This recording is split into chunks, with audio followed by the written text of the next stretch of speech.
Assalamualaikum warahmatullahi wabarakatuh. Salam Malaysia Madani dan salam 120 tahun Jabatan Audit Negara.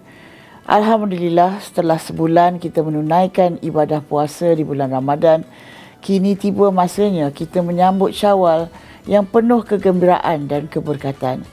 Saya ingin mengucapkan selamat Hari Raya Aidilfitri, maaf zahir dan batin kepada seluruh warga Jabatan Audit Negara yang bertugas di seluruh negara, sama ada di ibu pejabat, kementerian, jabatan mahupun di negeri-negeri.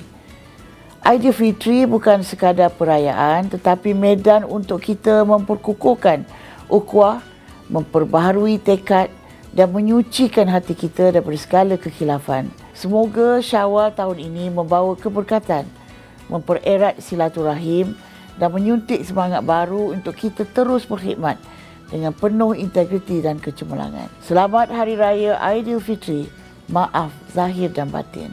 Kami warga Jabatan Audit Negara mengucapkan Selamat Hari Raya Aidilfitri, maaf zahir dan batin.